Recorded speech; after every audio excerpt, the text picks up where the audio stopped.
వాళ్ళందరినీ కూడా సమకూర్చి వారితో చెప్పిన మాట ఏంటంటే, మనం అందరం కూడా చూడాలి, ముందు ఉన్నటువంటి మీరు వెళ్ళబోయేటువంటి ఆ దేశాన్ని ఒకసారి మీరు చూసినట్టు మీకు ధైర్యం వస్తుంది అనేటువంటి ఉద్దేశంతో యెహోవా దేవుడు మోషే గారికి ఏమని చెప్పాడంటే, చదివారు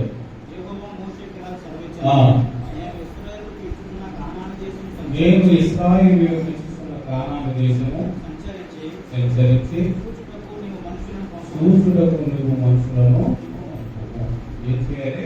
చూడాలి. ఏ పని చేయాలని నేర్చాలి? ముందు చూడాలి. ఒక భూమి కొనాలన్నా ఒక పెళ్లి చేయాలన్నా చూడాలి. ఏం చేయాలన్నా దాన్ని ఏం చేయాలి? చూడాలి. చూసినప్పుడు దానిలో మంచిగా చేయడానికి మనకు అర్థము అవుతుందిగా, చూడకుండా మనం ఏది కూడా చేయకూడదు. అందుకనే యెహోవా దేవుడు ఏం చెప్పాడంటే ఆ ప్రజలకి, వీరింటి ఆ కానాను దేశంలో ఒకసారి చూసి రండి అని చెప్పాడంటండి. ఎవరెవరు పంపాడు? చూడండి, మీ ఒక్కరు వెళ్తే తక్కువ వాళ్ళు నమ్మరేమో, మీరు అనుకూలమైనటువంటి వాళ్ళు ఎవరు వెళ్ళాలి? మీ పితరుల గోత్రంలో ఒక్కొక్కరు ప్రధానమైనటువంటి వాడు, ఆ గోత్రానికి ప్రధానమైనటువంటి వాడు అంట 12 మందిని కూడా పంపు అని మోషే గారితో దేవుడు చెప్పాడు. అదే ప్రకారంగా మోషే గారు ఏం చేశాడు? ఆ 12 గోత్రాల నుండి 12 మందిని పంపించాడు. 12 గోత్రాల నుండి 12 మందిని పంపిస్తే వాళ్ళు ఎక్కడికి వెళ్ళారు అనేది మనం ఆలోచించుదాం. ఒక్కసారి సంఖ్యాకాండంలోనే 13:22 కానీ చదవండియా. వారు దక్షిణ దిక్కున ప్రయాణం చేసి ఎబ్రోనుకు వచ్చిరి. అక్కడ అనాకీయులను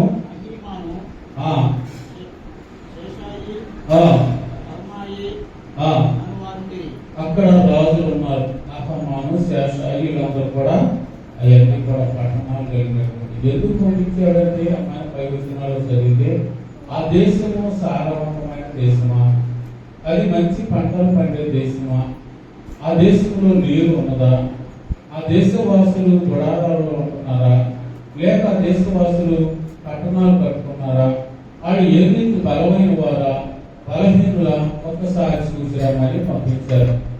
అంటే మనం కూడా ఏం చేయాలన్నా అది బలమైనదా కాదా, అది సారవంతమైన చేరుకోవాలంటే సారవంతమైనదా కాదా, ఒక పశువును కొనాలంటే పాలించేదా కాదా, ఇన్ని కూడా మనం ఎందుకు కొనాలంటే అది నడిచేదా కాదా, రకరకాలుగా మనం ఏం చేస్తాం, దాన్ని పరిశీలన చేస్తాం.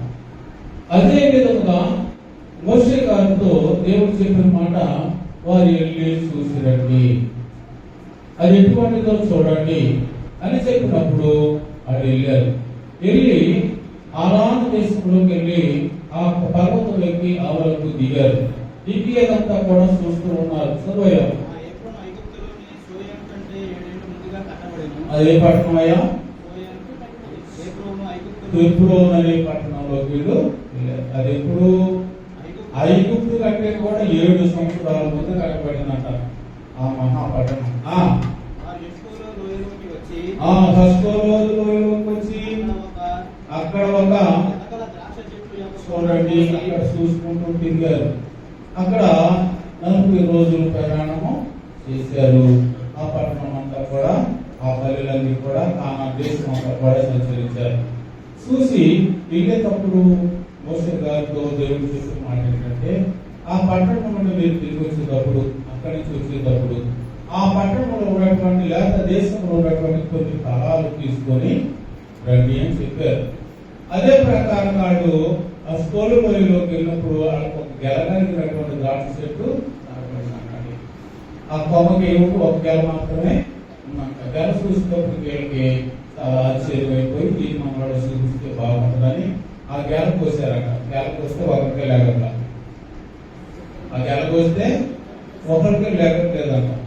ఇద్దరు ఏం చేశారు? దండి కట్టి దాన్ని భుజాన చేసుకున్నారు. చదువయ్యా. ఆ ద్రాక్ష చెట్టు యొక్క కొమ్మను కోసి దండితో ఇద్దరు మోసారంటండి. ఆ గెల ఆ భూమి సారవంతమైందా నిస్సారమైందా?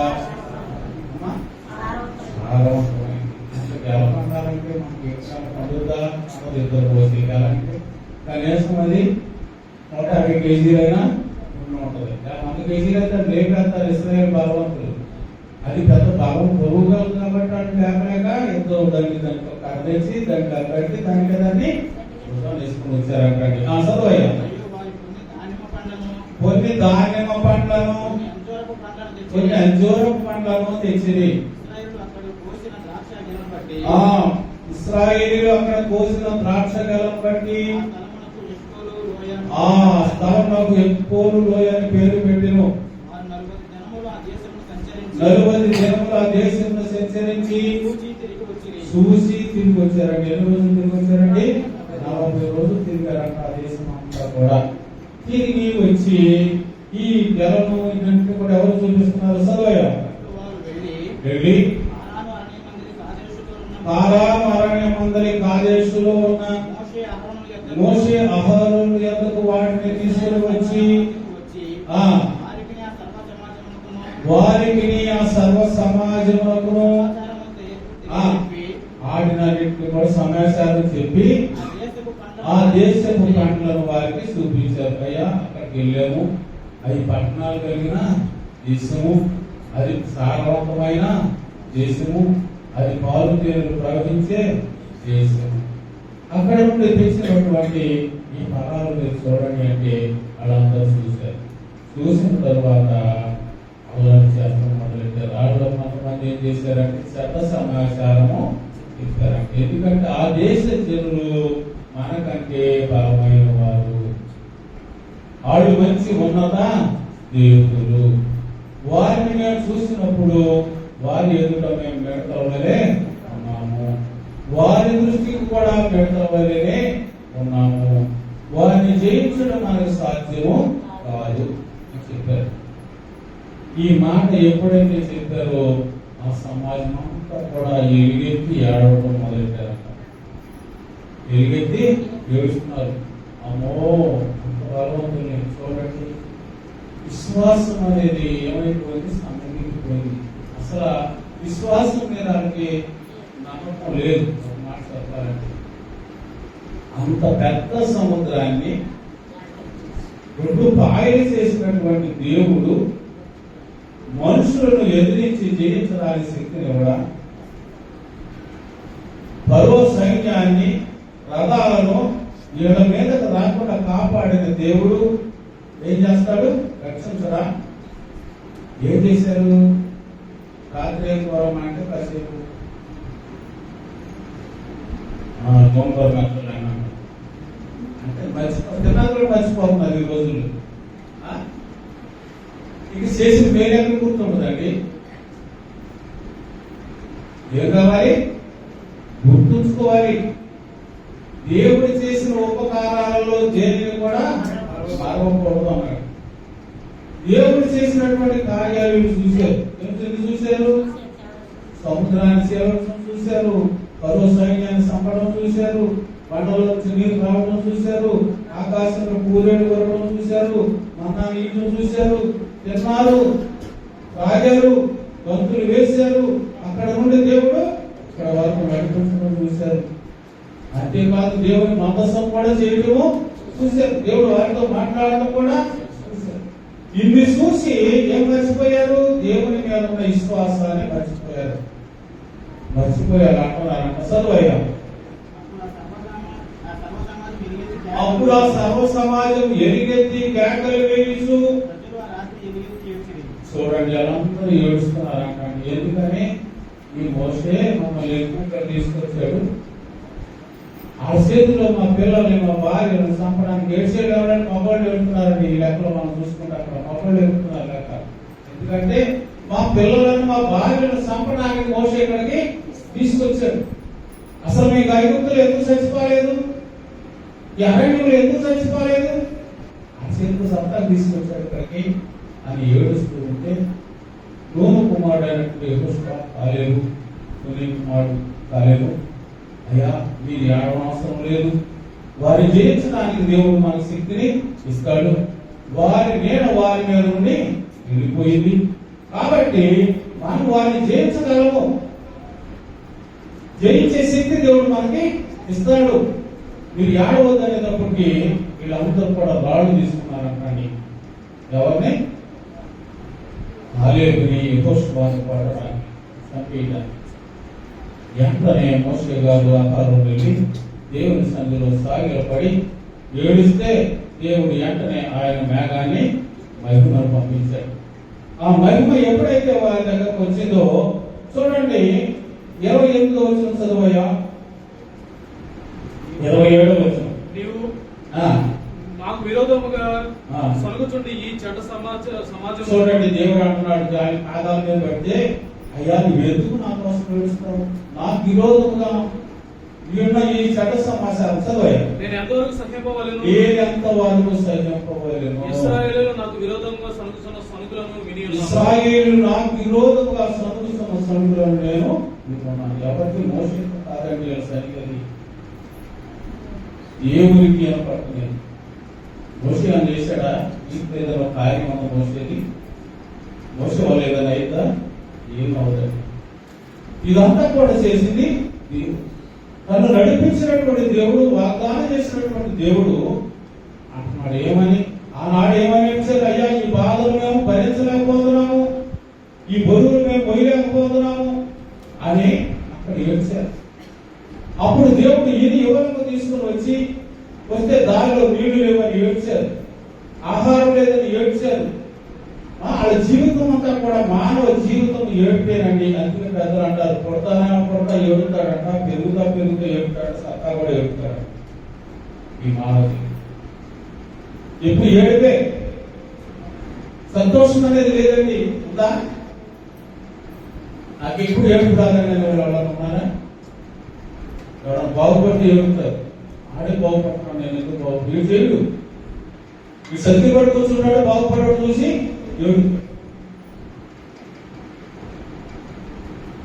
వీడు ఆరోగ్యాన్ని వీడు కాపాడుకోడు, ఆరోగ్యాన్ని తిరగబడి చూసి ఏడుతాడు. వీడి చదువు రాదు, చదువుకునేటప్పుడు చదువుకోడు, చదువుకొని ఉద్యోగాలు చేసేవాడు చూసి ఏడుతాడు. ఈ బ్రతుకంతా ఏడిపోయారండి మామూలుకి. ఈ ప్రజలే ఇశ్రాయేలు ప్రజలు ఏడుతున్నారు. ఏమని? అమ్మ అక్కడ ఎగ్జాంపుల్ లేదా? దేవుడు బాగోతే అయ్యా ఏం చేస్తావు అయ్యా, తప్పదు. ఐగుప్తులు ఏమంటారు? ఆ కానాను దేశాన్ని తీసుకెళ్ళడానికి శక్తి లేక అరణ్యంలో సంవత్సరాన్ని తీసుకెళ్ళాడు అంటారు. ఆ అమ్మ నీవు కాదా? వేస్తే అప్పుడు ఎక్కువ దేవుడు చెప్తారండి. చూడండి, నీవు వారితో యెహోవాకేనగా నా జీవము తోడు మీరు నా చెవిలో చెప్పినట్లు నేను నిశ్చయంగా మీ ఎడల చేసేదను. నా చెవిలో ఏది చెప్పారో నిశ్చయంగా మీతో మీ శవములు ఈ అరణ్యములోనే రాలును. మీ శవములు ఈ అరణ్యంలోనే రాలును. మీ లెక్క మొత్తము చొప్పున మీలో లెక్కింపబడిన వారందరూ. చూడండి, మీ లెక్క బ్రతుకు చొప్పున మీలో లెక్కింపబడిన వారందరూ అనగా 20 ఏండ్లు మొదలుకొని పై ప్రాయం కలిగి నాకు విరోధంగా సరుకు వారందరూ రాలిపోదురు. నాకు విరోధంగా సరుకు వారందరూ కూడా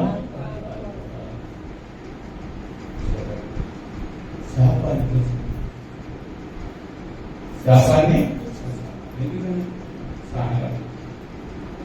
సరుకుడు పాపం కానీ నేనేం పాపం చేశానని అంటారు. దేవుడు నాకు దేవుడు నాకు రావట్లేదు, దేవుడు చేసి దేని కలిసి కావట్లేదు. సంగతమా లేకపోతే దేవుడిని వేసుకుంటామండి? అందరి భావం నిలిచిపోయి నేను కొలిపోయాలనుకుంటున్నారా?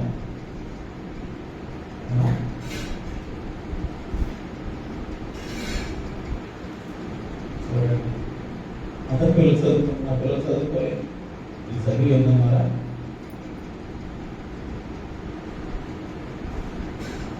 ఈ సమయంలో ఎవరు దేవుడికి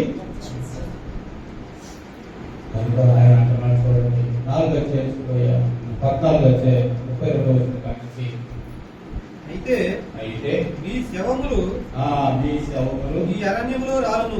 ఈ అరణ్యంలోనే రాలును. మీ శవములు ఈ అరణ్యంలో క్షయమగు వరకు వరకు మీ పిల్లలు ఈ ఈ అరణ్యములో 40 ఏళ్ళు తిరుగులాడాలి. ఈ వ్యభిచార శిక్షను అనుభవించాలి.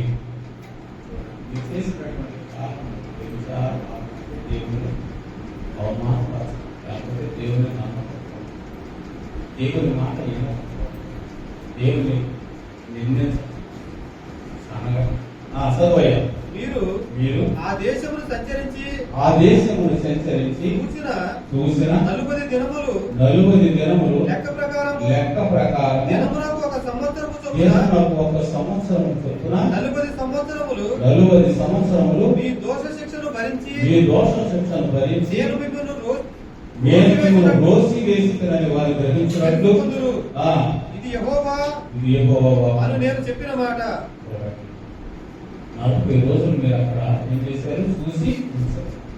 40 రోజులు చూసి వచ్చి నమ్మలేదు కనుక రోజుకొక సంవత్సరం చొప్పున 40 సంవత్సరాలు మీరు ఈ అరణ్యంలో ఈ శవాలన్నీ ఇక్కడే రాలిపోవాలి.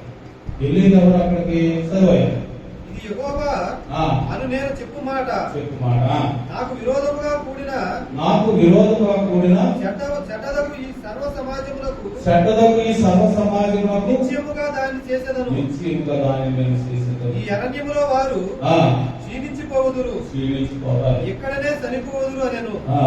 ఆ దేశమును సంచరించి చూచుటకై మోషే చేత పంపబడి తిరిగి వచ్చి ఆ దేశమును గూర్చి చెడ్డ సమాచారము చెప్పుట వలన సర్వ సమాజము అతని మీద సనుగునట్లు చేసిన మనుషులు అనగా ఆ దేశమును గూర్చి చెడ్డ సమాచారము చెప్పిన మనుషులు యెహోవా సన్నిధిని తెగులు చేత చనిపోయేది.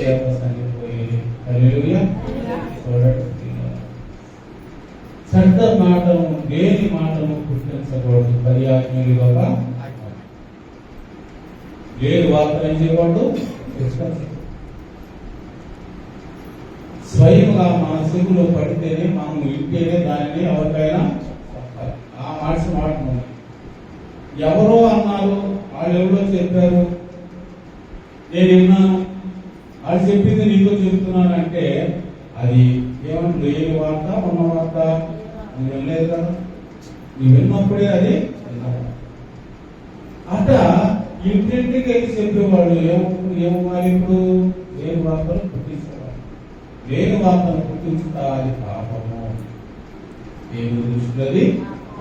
కాబట్టి క్రైస్తవులమైన మనము దేవుని మాట నమ్ముకొని దేవుని సన్నిధిలో ప్రార్థన చేసే మనము లేని వార్తలు ఏవి కూడా పుట్టించకూడదు. అప్పుడు అంటారు, నిన్న నేను మూసారంటే ఎప్పుడు రా పచ్చబడి చేయను కలిపిపోతాను అంటారు. వీళ్ళు ఎల్లడో చేయని చూడరు. ఎంత నాటాడు అంటే పంట పండింది అనే కాలంలో మనం. కాబట్టి మనలో మనం చూపించుకోం, కానీ ఎదటి వారిని ఏరెట్టి చూపించే కాలంలో ఎట్లా చూపించడమే లేని మనమెంట జీవిస్తున్నాం. అటువంటి వార్తలు పుట్టించారు. ఏమైపోయారు? లైవ్ అయిపోయారు. దేవుడు అక్కడ ఆచార్యులు, ఇదిగో ఈ అరణ్యంలో పుట్టిన మీ పిల్లలు మీరు ఎవరి కోసం ఏడ్చారు? మా భార్యలు, మా బిడ్డలు వాళ్ళుగా అక్కడ చనిపోవడానికి తీసుకొచ్చాడు మోషే అని ఎవరి గురించి మీరు ఏడ్చారు? వాళ్ళు మాత్రమే అక్కడికి వెళ్తారు. కానీ ఈ విషయాన్ని నమ్మకంగా చెప్పినటువంటి యెహోషువ కాలేబులు కూడా అక్కడికి వెళ్తారు అన్నారు. అంతమంది అండి యెహోషువ కాలేబులు ఐగుప్తు దేశం నుండి బయలుదేరుతున్నటువంటి వాళ్ళు ఇద్దరు. ఈ 6 లక్షల జనం కూడా మరలా ఈ అరణ్యంలో వారి కనుక యోర్దాను నది దాటగానే యెహోషువ వారికి మరలా సున్నతి చేయవలసి వచ్చింది. ఈ అరణ్యంలో ఎక్కడ సున్నతి జరగలేదు కనుక ప్రియులారా, ఈ మధ్యాహ్న సమయం మనం ఒక విషయాన్ని తెలుసుకోవాలి. ఏంటంటే మనకి దేవుడు చేసినటువంటి దేవుని మీద మన నమ్మకం ఉండాలి. దేవుని విడిపిస్తాడు, లేకపోతే నన్ను నడిపిస్తాడు, నన్ను రక్షిస్తాడు అనేటువంటి విశ్వాసంతో ముందుకు సాగాలి. కానీ ఏదో చూసి ఎవరో చూసి భయపడతాం మనకు అంత మంచి చేసిందేమి కాదు. అన్ని చేసిన దేవుడు వారిని రక్షించడా? వాళ్ళు ఉన్నటువంటి అవనమ్మకం వాళ్ళు ఏం చేసింది? హతము చేసింది.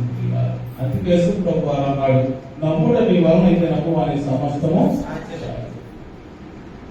నమ్మగలిగిన మనసు ఉండాలి అంతే. అప్పుడు దేవుడు మనల్ని నడిపించడానికి ఆయన సిద్ధంగా ఉంటాడు. దీని గురించి అపోస్తలుడైన పౌలు గారు ఒక మాట చెప్తారు, చూడండి. హెబ్రీయులకు రాసిన పత్రిక 3:11 కానీ చదవండి.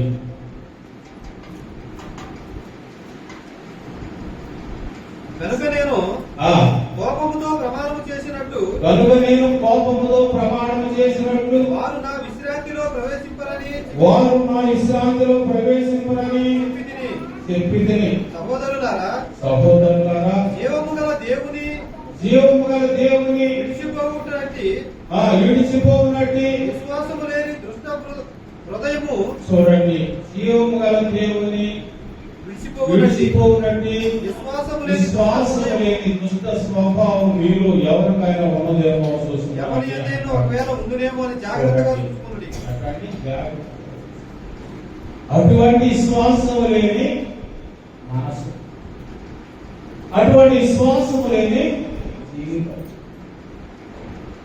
అటువంటి విశ్వాసము లేని ఆలోచన మీరు ఎవరికైనా ఉన్నదేమో అని అక్కడ ఎప్పుడు సంఘానికి మనల్ని మనం పరిశీలన చేస్తున్నాం. మనం అనుకున్నది జరుగుతున్నటువంటి విశ్వాసం మనలో ఉంటే దేవుడు దాన్ని ఇది జరుగుతా అనుకుంటే జరగకపోవటమే కాకుండా కొత్త వాళ్ళు అయితే బాగలేదు, కొన్ని మేలును చూసి కొంతకాలం ఆయనలో నడిచి ఇప్పుడు నమ్మకుండా పక్కన తొలగిపోతే దానికి శాపం కూడా. ఎందుకంటే చూసినవన్నీ కూడా ఏమైపోయారు? మర్చిపోయారు. దేవుని మర్చిపోవడమే కదా. కనుక చేసిన ప్రతి మేలు మన హృదయంలో ఎప్పుడు భద్రమో చేసుకోవాలి. దాన్ని అనుసరించి జీవించడానికి మన ప్రయత్నము చేయాలి. చూడండి, అందుకే పౌలు గారు అంటున్నాడు, అటువంటి విశ్వాసము లేని మనసు మీరు ఎవరికైనా ఉన్నదేమో చూసుకోవాలి. చదవయ్యా. నేడు మీరు ఆయన శబ్దము వినిన ఎడల కోపము పుట్టించినప్పటి వలె మీ హృదయములను కఠినపరుచుకొనుడని ఆయన చెప్పును కనుక మీ హృదయాలను కఠినపరుచుకొనుడని ఆయన బాబు పుట్టించారు. ఎందుకని వారి హృదయాలు కఠినమైపోయినాయి. మనం కూడా కోపం పుట్టేద్దామా దేవునికి? చూడండి, చదవయా. పాపము వలన కలుగు భ్రమ చేత మీలో ఎవడును కఠినపరచుకుంటున్నట్లు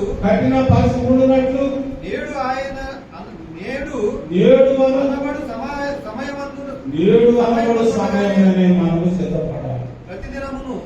ప్రతిదినమును ఒకడు బుద్ధి చెప్పుకోవాలి. ఎందుకని అయ్యా ఈ కార్యం మంచి బయటోళ్ళు చెప్తే బిడ్డల కన్నా కనీసం చెప్పుకోవాలి. అది ఇంటి అంటారు, లేకపోతే లేదు. మోసే గారి అంతా కూడా చెప్పాడు కదా, అందరికి చెప్పాడు. వాళ్ళు నడిపించిన ప్రజలకే చెప్పాడు. వాళ్ళు కూడా వినకపోతే ఏమయ్యారు? శిక్షకి వాళ్ళు గురయ్యారు. అట్లాగే మనం కూడా మన బిడ్డలకి ఏం చేయాలి? బుద్ధి చెప్పాలి. బుద్ధి చెప్పండి, గర్జించండి, బుద్ధి చెప్పండి, కానీ పాపము చేయాలి. పాపం అంటే గర్జించండి, బుద్ధి చెప్పండి అన్నాడు, మంచిది. పాపం చేయకూడదు అంటాడు. ఇది మాటలతోనే సరిపెట్టుకోవాలి కానీ చేతుల దాకా వెళ్ళకూడదు. చేతుల కాడికి వెళ్ళింది అనుకోండి, అది పాపానికి దారి తీస్తుంది, ప్రమాదానికి గురవుతాం. కాబట్టి బుద్ధి చెప్పాలి. ప్రతివాడు ఒకరికొకరు బుద్ధి చెప్పుకోవాలి. సంఘర్షణ చెప్పుకోవచ్చు ఎంతాలనుకుంటుంది. లేదు మన పిల్లల కన్నా చెప్పుకుంటే మంచిది. ఆడ కూడా గాలి విడిచి పెడితే ఇదేం లేదు, ఎత్తుకోవడం రేపు నేను జరిగే కాలం. చూడండి, ఆ చదువయ్యా. మొదటి నుండి మనకున్న దృఢ విశ్వాసము అంతము గట్టిగా చేపట్టిన ఎడల ఏముండాలంటే మొదట్లో వచ్చిన విశ్వాసం అంతం వరకు గట్టిగా చేపట్టాలి. క్రీస్తులో గట్టిగా మొదట ఏ విశ్వాసంతో వచ్చావో, ఏ విశ్వాసంతో నువ్వు దేవుని నమ్ముకున్నావో, ఏ విశ్వాసంతో నువ్వు ప్రార్థన చేశావో, ఏ విశ్వాసంతో నువ్వు మేలులు చూసావో దానిని ఏం చేయాలి? నువ్వు గట్టిగా పట్టుకోవాలి. దేవుడు చేసిన ఉపకారంలో దేనిని మర్చిపోకూడదు. ఏ ఉపకారం చేయకుండానే మనం ఈ సందులో కూర్చోగలిగామా? అన్ని ఉపకారాలు మన మనసులో ఉంటే మనం ఆయనకి దూరంగా ఉండగలమా? ఆయన మాట లక్ష్య పెట్టుకోకుండా మనం జీవించగలమా? ఆలోచించండి.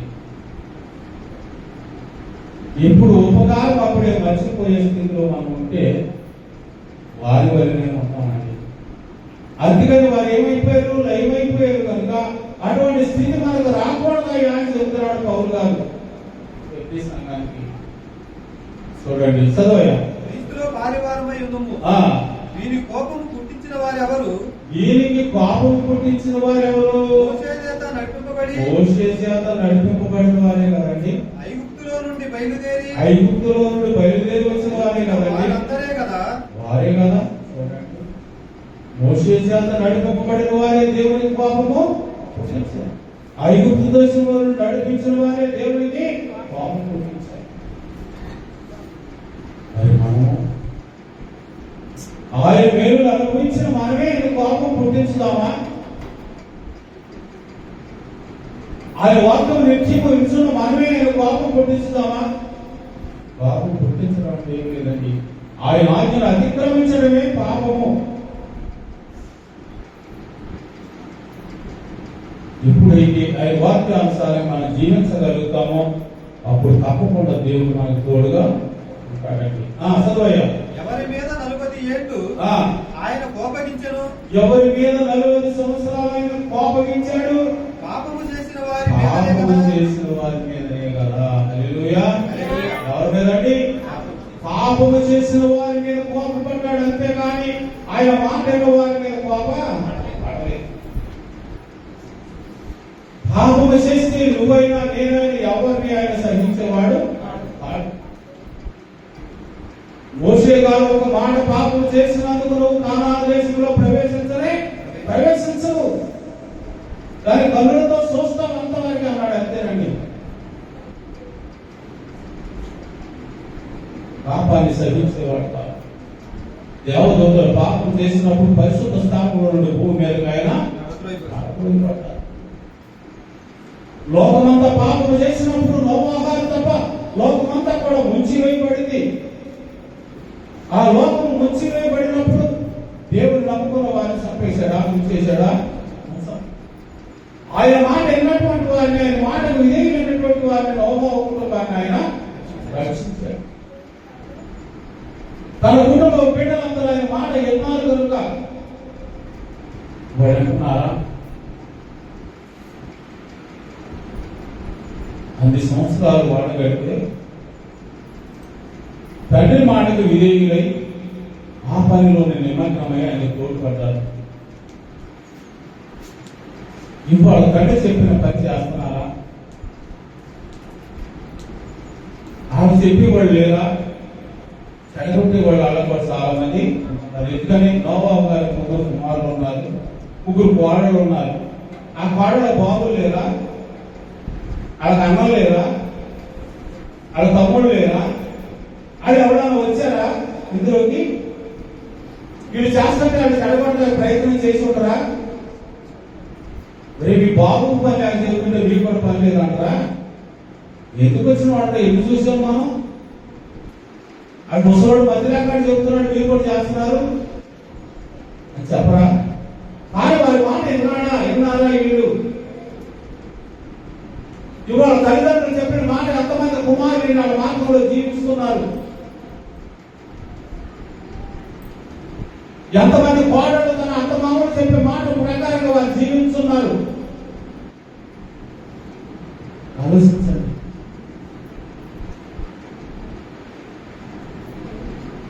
ఆ మట్టుకు నేనే పెద్ద అనుకుంటున్నాను.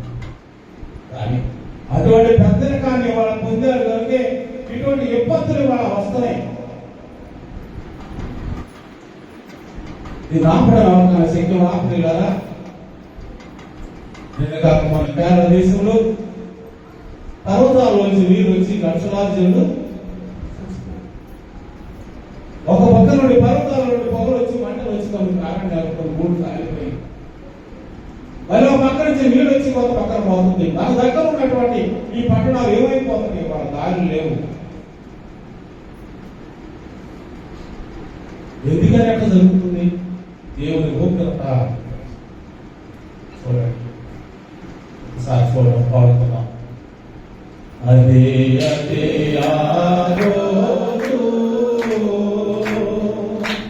యేసయ్య ఉగ్రత రోజు.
ఆయన ఉగ్రతను ఎవరమో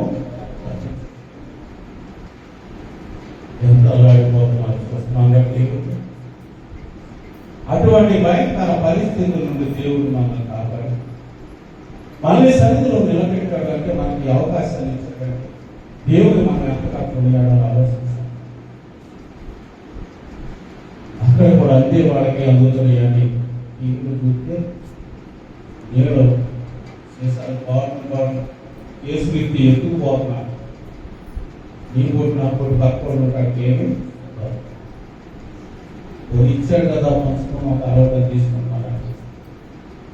స్వార్థం బాగా ఉన్నవాడి పట్ల అందుకుంటున్నాడు, కొత్తగా ఉన్నవాడికి ఏమి ఇచ్చేవాడు కూడా ఆడలేదు. ఇటువంటి భయంకరమైనటువంటి రోజుల్లో మనం ఆనాడు సొదొమ గొమొర్రా కాలిపోయినప్పుడు లోతు తన భార్య బిడ్డలు రక్షించబడ్డారు. తన భార్య రక్షించబడిందా? ఎందుకు జరిగింది? ఏమైపోయి దుఃఖస్తంభంగా మారిపోయింది. ఆ బిడ్డలు తండ్రి మాట ఎన్నో కనుక రక్షించబడ్డారు. మన తండ్రి అయిన దేవుని మాట మనం వింటే అంతకంటే ఎంత ఉపద్రవం వచ్చినా నిన్ను రక్షించడానికి ప్రభు సిద్ధంగా ఉంటాడు. మనం ఎవరి మాట వినాలి? మన తండ్రి అయిన దేవుని మాట. ఆయన మాట మీద మన విశ్వాసం ఇచ్చినప్పుడు చచ్చిపోతామండి. అది చచ్చిపోయారా? అది కొట్టుకుపోయారు, వీళ్ళు కొట్టుకుపోయారా? వీళ్ళు కాలిపోయారు, వీళ్ళు కాలిపోయారా? నీతి వంతులను ఎప్పుడు దేవుడు కాపాడుతూనే అంటాడు. ఆ దుర్బుద్ధి మీరు ఎవరికైనా పుడతేమో జాగ్రత్తగా చూసుకోండి. ఆ దుర్బుద్ధి ఆడలో పుట్టిన కనుక వాళ్ళు 40 సంవత్సరాలు అక్కడే తిరిగారు, అక్కడే రాలిపోయారు. అటువంటి వార్తలు పుట్టించడం కానీ, ఆయనకి ఇష్టం లేని కార్యాలు చేయటం కానీ, 10 ఏళ్ళు అతిక్రమించి ముందుకి సాగటం కానీ ఎటువంటి ఏది మీరు రాకుండా చూసుకోండి అంటున్నాడు. చూడండి, చదవాలి. శవములు అరణ్యంలో రాలిపోయాను, తన విశ్రాంతిలో ప్రవేశింపరని. చూడండి, తమ విశ్రాంతిలో ప్రవేశింపరని ఎవరిని గూర్చి ప్రమాణం చేశారు? ఎవరిని గురించి ప్రమాణం చేశాను? అవిధేయులైన వారిని గూర్చి. అవిధేయులైన వారిని గురించి కదా ఎవరి గురించి ప్రమాణం చేశాడు దేవుడు? అవిధేయులైతే ఆయన మాట ఎవరైనటువంటి వారిని గురించి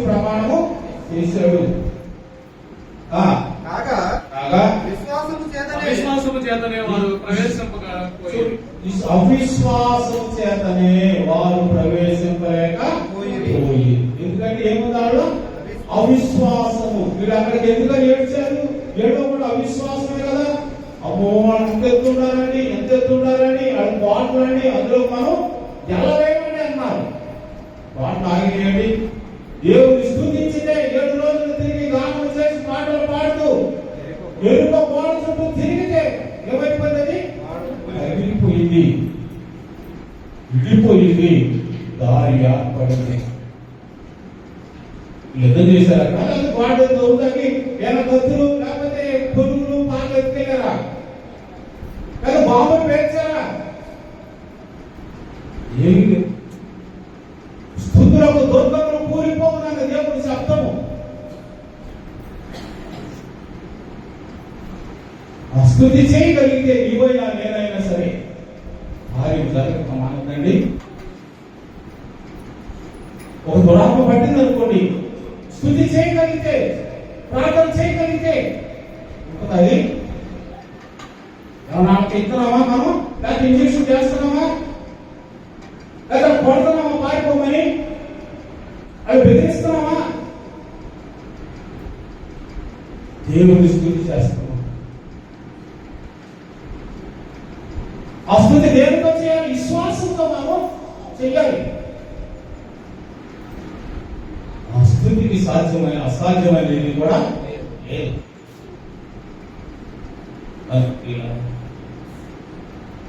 అవిశ్వాసం వల్ల వెళ్ళలేకపోయారు కాబట్టి విశ్వాసంతో మనం ముందుకి సాగమంటున్నాడు పౌలు గారు. చూడండి,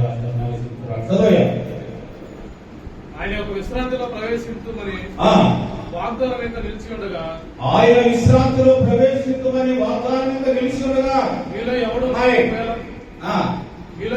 ఒకవేళ ఆ వాగ్దానం పొందకుండా తప్పిపోదురేమోనని భయం కలిగి ఉంది నాకు. మీరు ఎప్పుడైనా సరే ఒక విశ్వాసం నుండి తప్పిపోతారు. నాకు భయం. ఎందుకు భయం? ఏంటి? ఇన్ని రోజులు మిమ్మల్ని మీకు అన్నం పెట్టి పెంచనా? పాలతో మిమ్మల్ని పెంచాను. ఈనాడు మీరు పొందుకుంటారేమో, అవిశ్వాసం వల్ల మీరు బాధలు తెచ్చి పెట్టుకుంటారేమో అని. ఆ దేవుని రాజ్యానికి వెళ్ళలేకుండా ఒకవేళ దారి తప్పిపోతారేమో అని బాధపడుతున్నాడు. వీళ్ళంతా దానికి అన్నాడండి. అసలు అవి బిడ్డలా ఎందుకైనా అంత బాధ?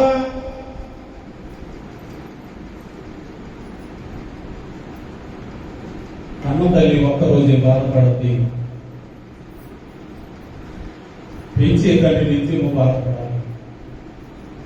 వాళ్ళ ప్రవర్తన గురించి బాధపడాలి, వాళ్ళ నడక గురించి బాధపడాలి, వారి జీవితాన్ని గురించి బాధపడాలి. పరిస్థితిని బట్టి బాధ. అక్కడ బాధపడి భద్రం చేసిన వాడే తండ్రి.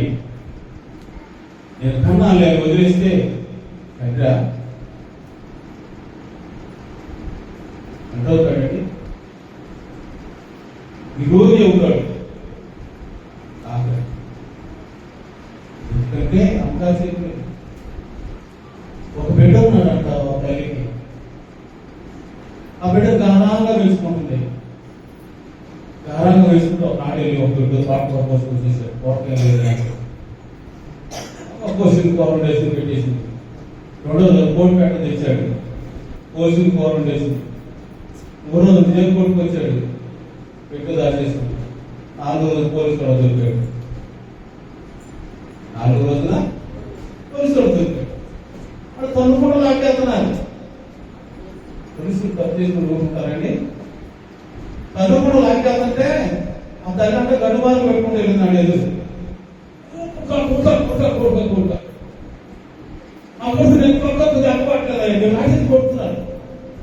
అబ్బో అప్పుడు ఆ కొడుకు అన్నాడన్నా, అమ్మా పాడుకో తెచ్చిన రోజు చెప్తే నేను పని చేసాను కాదు, కోడిపెట్ట తెచ్చిన రోజు చెప్పిన చేసాను కదా, జేబు పట్టుకు వచ్చిన రోజు చెప్పిన చేసాను కాదు, అవన్నీ తెచ్చి పెట్టుకుని కంటే పెడతావు వెళ్తే ఇది నాకు తగ్గిపోయి చచ్చలే వెతుకెళ్ళా. ఎవరు తప్పు? తల్లిదండ్రులు కదా.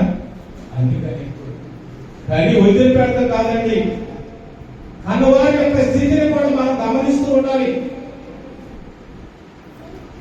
ఆడు మంచి పని చేసి చేస్తున్నాడా, చెడ్డ పని చేసి చేస్తున్నాడా? ఆడు మంచి పనిలో ఉన్నాడా, చెడ్డ పనిలో ఉన్నాడా? ఆడు దుర్మార్గుడా, మంచి పనిలో ఉంటున్నాడా, మంచిగా ఉంటున్నాడా అని గమనించి బుద్ధి చెప్పి ఏ తల్లిదండ్రులు అయితే ఆడ మంచి మార్గంలో పెడతారో ఆడు తల్లిదండ్రులు అందుకే అంటాడు సాంస్కృతికర్త, బెత్తము వాడనదే నీ బిడ్డ నీ మాట వినడు. ఏం చేయాలండి? బెత్తం వాడాలి తప్పు చేసినప్పుడు. అందులో అంటారు కదా, నెయ్యి కలిదాకా పెట్టాలంట. తర్వాత ఏం చేయాలి? తప్పు చేసినప్పుడు పట్టాలి. అది కాదు కదా. అట్లా పెంచగలిగితే వాళ్ళు రేపు మంచి మార్గంలో జీవించగలుగుతారు. అంతేకాని వాళ్ళు ఇష్టం అయ్యో అన్ని తిరిగితే ఏమవుతుంది? శివరాత్రికి బాధం కలుగుతాం. అందుకే కౌలు అయ్యా నేను మీరు చెడిపోతారేమో అని నేను వేదన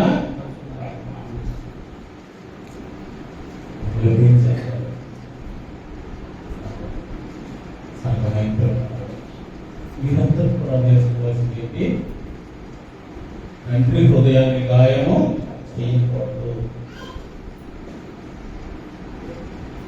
తండ్రి హృదయాన్ని గాయం పరిస్థితి బాధలకి మోషి గారి హృదయాన్ని గాయం ఏం చేశారు? గాయం చేశారు కదండి. ఇన్ని చేసినటువంటి సేవించి నడిపించినటువంటి ఆయన మాట నమ్మలేకపోయారు కదా. మాట మాటకైన గురించి దేవుడు పాదాల మీద సాష్టాంగపడి ప్రభువా వారిని రక్షించు రక్షించు రక్షించు అని ఏడుకున్నాయన మాట. నువ్వే మమ్మల్ని చంపడానికి తీసుకొచ్చేవారి అపనింద ఆయన నెత్తి మీద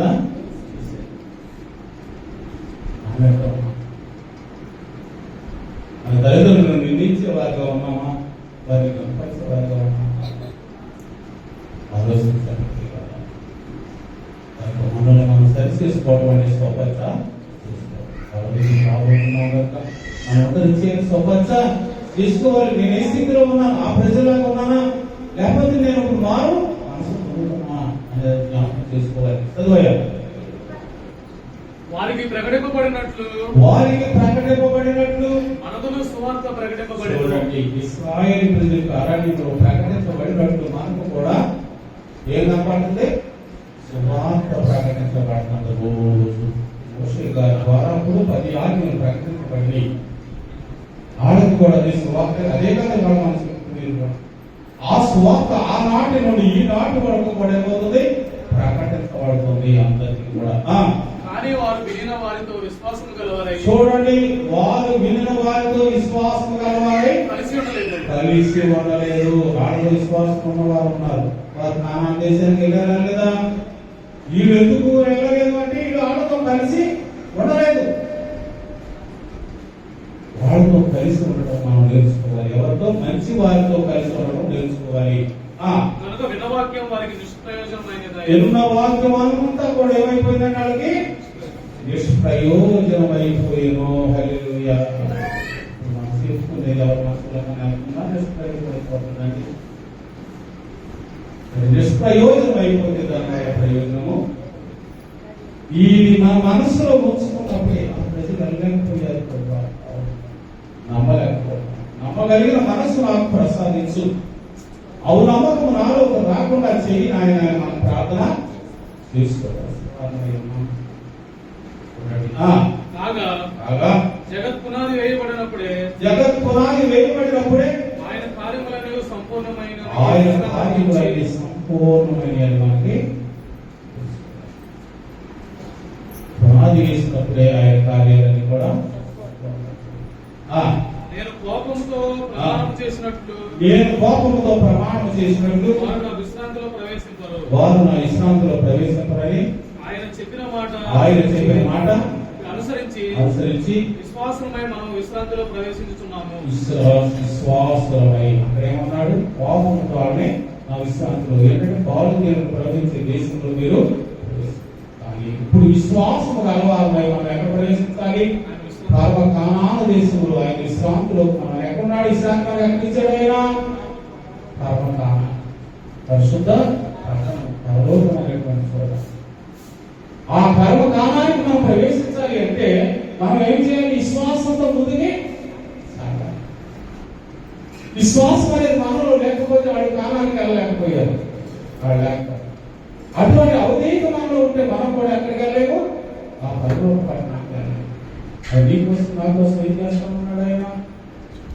నీకు స్థలాన్ని నేను సిద్ధపరుస్తాను. మోషే గారు ఏం చెప్పాడు? అక్కడ కానాను దేశం ఉందయ్యా, పాలు తేనెలు ప్రవహించే దేశం. మీరు కట్టని ఇళ్ళు, మీరు తవ్వని బావులు, మీరు నాటని తోటలు, మీరు నింపని గాదులు అక్కడ ఉన్నాయ్యా, మీరు తినండి అన్నాడు. ఈ మనం అధ్యాయులు మనం చదువుకుంటే అయ్యా అది మంచి చోటే కాదు, మాకేది ఇవ్వలేదు మోసే, అక్కడ మనం తీసుకెళ్ళలేదు, మమ్మల్ని చంపడానికి ఇక్కడికి తీసుకొచ్చారన్నారు. ఎవరు పాపం ఇప్పుడు కూడా ఇన్ని చెప్తున్నారు, ఆ పరలోకంలో లేదో అనుకుంటే విశ్వాసం అంటారా? విశ్వాసం అంటారా? అది చెప్పిన మాట మనం అర్థం చేసినప్పుడు కదా. చూడండి ఏం చెప్పాడు యోహాను సువార్త 14 మొదటి నుంచి చదువుతాయి. మీ హృదయములను కలవరపడనీయకుడి, దేవుని యందు విశ్వాసం ఉంచుతున్నారు, నా యందు కూడా విశ్వాసం ఉంచండి. ప్రభు చెప్తున్నాడు, దేవుని యందు విశ్వాసం ఉంచుతున్నాము, నా యందు కూడా ఏం చేయాలి? దేవుని యందు విశ్వాసం ఉంచారు. మోషే గారి మీద కూడా విశ్వాసము చలవద్దండి. చూడండి, మోషే ఆయన మీద మన విశ్వాసం చలవద్దా? ఆయన అబద్ధం మాట్లాడడం నా కోసం ఆయన ఏం చెప్తున్నాడు చూడండి. నా తండ్రి ఎంత అనేక నివాసములు కలవు, దేని ఎడల నేను మీతో చెప్పుదును, మీకు స్థలం సిద్ధపరచ నేను వెళుతున్నాను, నేను వెళ్ళి మీకు స్థలం సిద్ధపరిచిన ఎడల నేనున్న స్థలంలో మీరు ఉండులాగున అలా వచ్చి నా యొద్ద నుండుటకు మిమ్మల్ని తీసుకొని పోవుదును. హల్లెలూయా. వాడు నమ్మదగిన వాడు కదా. ఏమంటున్నాడు? నాకు స్థలాన్ని ఆ కానాను దేశంలోకి వెళ్తే కొన్నాళ్ళు తింటారు, ఆ ఇంట్లో ఉండే తర్వాత ఈ పని చేసుకోవాలి. ఈ పరమ కానాలైనటువంటి ప్రభు మనకు ఆయన ఇంట్లోకి వెళ్తున్నాడు, పని చేసుకోవాలి. అది ఆకలి దప్పులు లేని చీకటి లేని రాజ్యం, దీని సూర్యుడు ప్రకాశం కలిగినటువంటి రాజ్యం, రోగాలు లేని రాజ్యం. అటువంటి రాజ్యానికి తీసుకెళ్తానని యేసుక్రీస్తు ప్రభు వారు మన ప్రమాణము మాట్లాడే ప్రమాణం కదా. అటువంటి వాగ్దానాన్ని మనం విడిచిపెట్టి ఈ లోకాన్ని అనుసరించి లోక భోగాలతో మనం ఏకమైపోతే ఏం పోగొట్టుకున్నాం? ఆ పరమకామాన్ని పోగొట్టుకున్నాం.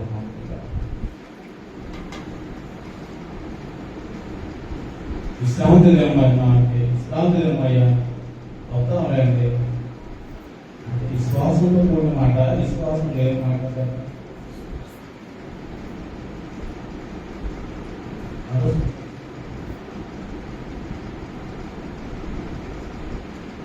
ఇలా ప్రార్థన అయ్యా అంటే నువ్వు వస్తావులేండి అంటే విశ్వాసంతో కూడిన మాట, విశ్వాసం లేని మాట.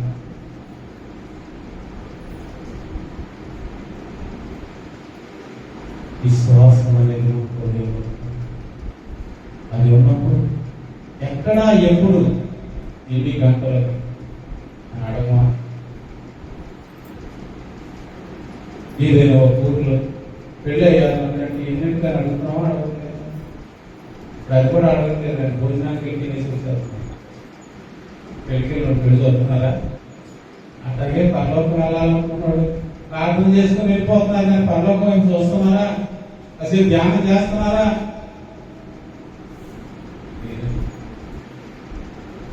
ధ్యానంలో మన హృదయాన్ని ఆయనలో మనం ఏకమైపోవాలి. ఈ లోకంలో అసహ్యానికి అపవిత్రతకి మనం దూరంగా గురించి ఎంతో ఏడ్చారు. రోజుగా నడవలేదండి, రోజు చెప్పి చెప్పి చెప్పి ఏడ్చారు. కానీ అనువుగా వెళ్ళిపోయాడు అనుకున్నాను.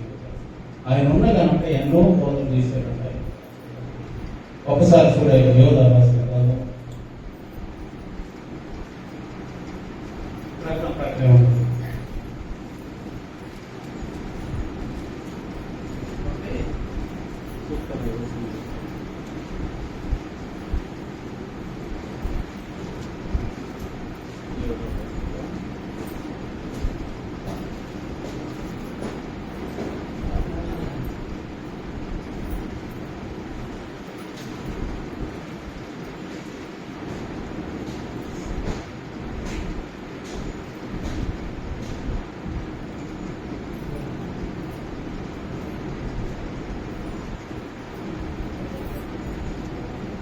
పద్నాలుగు వచ్చిన కన్సర్ ఆదాము మొదలుకొని ఏడవ వాడైన హానోకు కూడా 7వ వాడైన హనోకు కూడా వీరిని గూర్చి ప్రవచించి ఇట్లనెను. దేవుని గురించి ప్రకటించి ప్రవచించి ఇట్లనెను. ఇదిగో అందరికీ తీర్పు తీర్చుటకును, అందరికీ తీర్పు తీర్చుటకును వారిలో అందులో భక్తిహీనులందరినూ భక్తిహీనులందరూ భక్తిహీనముగా చేసిన భక్తిహీనముగా చేసిన వారి భక్తిహీన క్రియలన్నిటిని గూర్చి వారి భక్తిహీనత క్రియలన్నిటిని గూర్చి భక్తిహీనులైన పాపులను భక్తిహీనులైన పాపులను తనకు విరోధముగా చేసిన తనకు విరోధంగా చేసిన కఠినమైన పనులను కఠినమైన పనులను గూర్చి వారిని ఒప్పించుటకును దేవుడు తన వేవేల పరిశుద్ధుల పరివారంతో వచ్చును. ఆ, వారు తన దురాశల చొప్పున నడుచుచు ఆ, పాపము నిమిత్తము లాభము నిమిత్తము మనుషులను కొనియాడుచు కడుగు వారును తమ గతిని కూర్చి నిందించిన వారై లాభం కోసం మనుషుల్ని కొనియాడేవారు. మనం ఏం కావాల్సింది మనకి ఏదైనా పెడతారంటే అలా పొగిడి, మనం ఏం చేసినా ఒప్పుకుంటున్నారంటే అలా పొగిడి, సత్యాన్ని బోధించిన వారిని నిందిస్తే ఇక్కడ వారందరి కోసం కూడా ఆయన యాతన వారి కోసం ఆయన ప్రార్థన చేసిన వారిని ఒప్పించడానికి ఎన్నో బాధలు పడ్డారు. అందుకని దేవుళ్ళు అయిన నియమమైంది చదువు.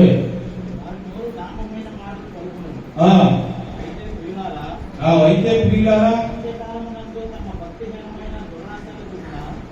అంత్యకాలమందు తన భక్తిహీనమైన దురాశల చొప్పున నడిచేటువంటి పరిహాసకులందరూ ప్రభు యేసుక్రీస్తు అపోస్తులైన మీతో చెప్పిన మాటలను జ్ఞాపకము చేసుకోండి. అది చెప్పిన మాటలన్నీ కూడా, ఆ జరిగిన కథలన్నీ కూడా, అప్పుడు జరిగినటువంటి విశేషాలన్నీ కూడా మనం ఏం చేసుకోవాలి? జ్ఞాపకం చేసుకోవాలి. అది మన మనసులో ఉంటే, మన జ్ఞాపకంలో ఉంటే మనం దేవుని మర్చిపోవాలి. కాబట్టి ప్రధాన కాపీ అయిన యేసుక్రీస్తు కార్యక్రమం మనందరూ కూడా ఆయన మన విడిచిపెట్టి వాడు ఆయన ప్రాణము. మనం ఇప్పుడు ఎవరు కాపులో ఉన్నాము? దేవుని కాపులో ఉన్నాం. యేసుక్రీస్తు పారాయణ చూడండి, యోహాను సువార్త 10:11 చదవండి.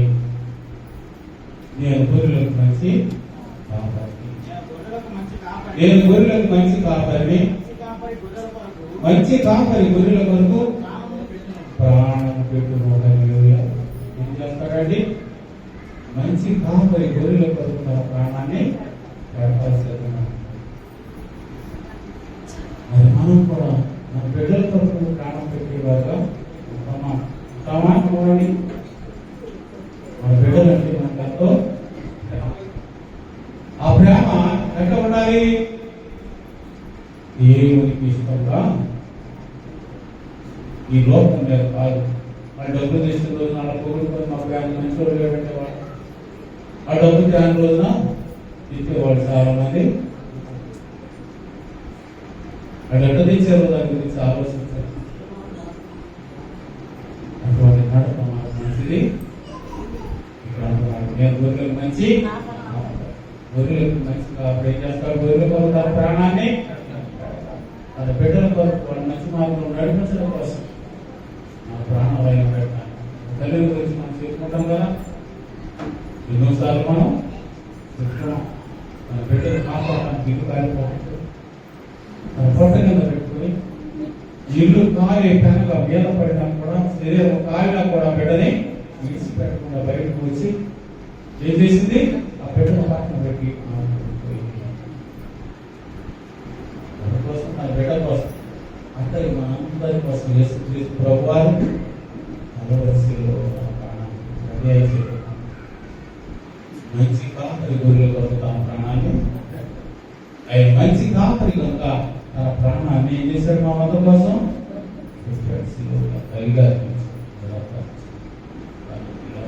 ఆ మంచి కాపరి యొక్క రోజుల్లో ఉన్నాం. కోసం ఆయన రేపు దగ్గరికి రాబోతున్నాం. మనందరితో ఆయన ఏం చేస్తారు? మేతను ఎక్కడ సిద్ధమో ఇది పుచ్చుకునేటప్పుడు మనం పరిశుద్ధంగా అధికారి అంటాడు, నా శరీరం తిని నా రక్తం కాకుబడే ఇచ్చే జీవము రక్తం కూడా దాన్ని తీసుకోవడానికి మనం ఇష్టపడాలి. చూడండి, యోహాను 6:47-50 చూసుకుంటే అక్కడ ఆయన మాట చెప్తాడు. ఆయన ఎందుకు ఈ లోకానికి వచ్చాడు? మనందరినీ రక్షించడం కోసం. అడవిలో ఇశ్రాయేలు ప్రజలు మన్నాను తిని వారు ఏమైపోయారు? నా శరీరం తిని నా రక్తం త్రాగువాడు నిత్య జీవము అతను మరణించడం మళ్ళా తిరిగి ఈ పాపంలో మరణించి ఉన్న మన బ్రతికించడం కోసమే ఈ శరీర రక్తాలు మనకి. చచ్చిపోయిన వాడు బ్రతికి మళ్ళీ చచ్చిపోతే బతుకుతారా? ఎన్నిసార్లు చేస్తుంది? ఆడవరప్పుడు ఒక రోజు చచ్చిపోయిన వాడికి ఏడుతారంటాడు. రోజు చచ్చిపోయికి ఏడుతారా? ఆడరాడు. ఇప్పుడు వరకు మనం పాపం చేసాం. ఇప్పుడు మారు మనసు పొంది ప్రభు దగ్గరికి వచ్చి ఇప్పుడు వరకు ప్రభు మన కోసం ఏం చేస్తున్నాడు? కన్నీరు వచ్చి ఆ శరీర రక్తాలు అందుకున్న తర్వాత కూడా మళ్ళీ పాపంలోకి మనం అడుగు పెడితే ఐశ్వర్యాలు కాదంట. తిని తిని తిని తిని తిని అలా ఏం చేశారు? అసలే అలాగే వేలు పొంది పొంది పొంది మనం కూడా మళ్ళీ పాపం వెళ్ళిపోతే ఇప్పుడు వరకు చేసిందని ఆయన ఏమంటాడు? నేను క్షమిస్తాను అంటాడు కదా. కానీ ఇప్పుడు కూడా మనం ఏం చేయాలి? మన జీవితాన్ని సరి చేసుకోవడానికి మనం సిద్ధపడాలి. అటువంటి సిద్ధపాటు కలిగి ప్రభు దగ్గరికి ఆ వచనం చదువుయాం 4:6-4:50 యోహాను సువార్త. విశ్వసించువాడే నిత్య జీవము గలవాడు, జీవాహారము నేనే. జీవాహారము నేనే. మీ పెద్దలు అరణ్యంలో మన్నాను తిని చనిపోయారు. దీనిని తినేవాడు సావడు. ఏంటండి? ఆయన ఆయన ఆఖరి భోజనం అయిన తర్వాత ఆఖరి జన్మ ఏం చేశాడు? రాత్రి భోజనం అయిన తర్వాత ఒక పాత్రను పట్టుకొని రొట్టెలు పట్టుకొని కృతజ్ఞతాస్తుతులు చెల్లించి పిల్లలకి ఇచ్చి, అంటే శిష్యులకి ఇచ్చి, ఇది మీరందరూ కూడా పంచుకొని నా శరీరం. ఒక పాత్రను పట్టుకొని ఆయన ఏం చేశాడు? కృతజ్ఞతాస్తుతులు చెల్లించి ఆ శిష్యులకి ఇచ్చి, ఇది మీరందరూ ఇది మీ అందరి వరకు సిద్ధించబడిన నూతన ఇది చేసినప్పుడు నన్ను జ్ఞాపకము ఏం చేసుకోవాలని జ్ఞాపకం? ఆయన శ్రమలను మనం జ్ఞాపకం చేసుకోవాల్సిన వారు. ఆయన పడిన పాటలను మనం జ్ఞాపకము చేసుకోవాల్సిన వారు. మన కోసమే ఆయన రక్తం కాల్చడం జ్ఞాపకం చేసుకుని ఆయన వాళ్ళు పిల్లలు మన్నాను తిని కానీ దీన్ని తిని వాడు సాగుకున్నట్లు పరలోకం నుండి దిగి వచ్చిన ఆహారము ఇదే. పరలోకం నుండి దిగి వచ్చిన అందుకని ఒకవేళ మీరు లాభము కోసం మీరు మనసు చెప్పుకోవట్లేదు అటువంటి వారు ఉంటారేమో వేదన వారికి వినిపించబడినట్టు మీకు కూడా సువార్త వినిపించబడిందని ఎప్పుడు సంఘానికి అదే ఈనాటి కాలంలో మనం కూడా జ్ఞాపకము చేసుకున్నాం. కాబట్టి మనం కూడా పడిపోయిన వారిగా పడిన వారిని లేపే వారిగా అంత లేక కలిగిన శక్తి దయచేయమని దేవుని ప్రార్థన చేసుకున్నాం. అందులో ఒక్క నిమిషం కళ్ళు మూసుకోండి. ప్రభువా పరిశుద్ధుల పర్వతోత్తరం నీ పరిశుద్ధ గ్రంథం కదా నాయన అది కూడా నన్ను నదిలోకి ఎన్నో నీ మాటలు మాకు వినిపించిన దేవానికి వందనాలు. 40 సంవత్సరాలు నీ వేలును చూసి నిన్ను నమ్మలేక ప్రభా నశించిపోయారు ఇశ్రాయేలు ప్రజలు. దయగలిగిన తండ్రి వారిలో నమ్మినటువంటి వారు యెహోషువ కాలేబు మాత్రమే కాక వారికి పుట్టిన సంతానం అంతా కూడా తండ్రి 20 లక్షల జనం ప్రభా ఆయన పాలు తీరులో ప్రవహించే కానాను దేశాన్ని పంచుకున్నారు. అదేవిధంగా మా కొరకు స్థలం సిద్ధపరుస్తానని సెలవిచ్చావు. ఆయన మా కొరకు స్థలం సిద్ధపరుస్తున్నావు. ఆ పాలు తీరులో ప్రవహించేది కానీ ఇది ఆకలి డబ్బులు లేనటువంటిది.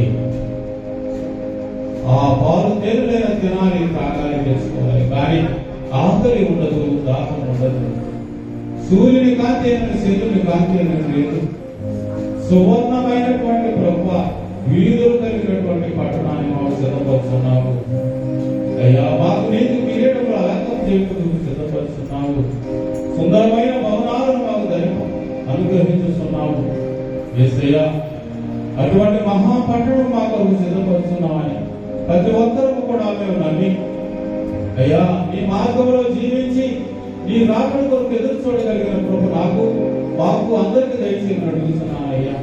ప్రతి ఒక్కరూ కూడా నాయన ఆనాడు ఇశ్రాయేలు ప్రజలు అరణ్యంలో మన్నాను సరిపోయారు, కానీ ఈ శరీర రక్తాలు తిరుగువాడు నిత్యము జీవించడం మీరు సెలవించారు.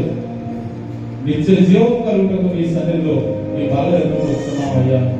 ఇప్పుడే మమ్మల్ని మేము స్వపంచ చేసుకొని మమ్మల్ని మేము కడుక్కొని అయోగ్యముగా కాక యోగ్యమైన రీతిలో నీ బాల ఎందుకు చేరి నేను స్తుతించినట్లు, నీ శరీర రక్తాలు అందుకొని మేము శక్తిని పొందినట్లు నీ రాకడ కొరకు ఎదురు చూడగలిగిన మనస్సును నాకు మాకు అందరికీ దయచేసి కలిగి పొందమని మా కొరకు పరలోకం నుండి భూలోకంలో దిగుచిన యేసుక్రీస్తు ప్రభువారి నామమున వేడుకొనుచున్నాము తండ్రి.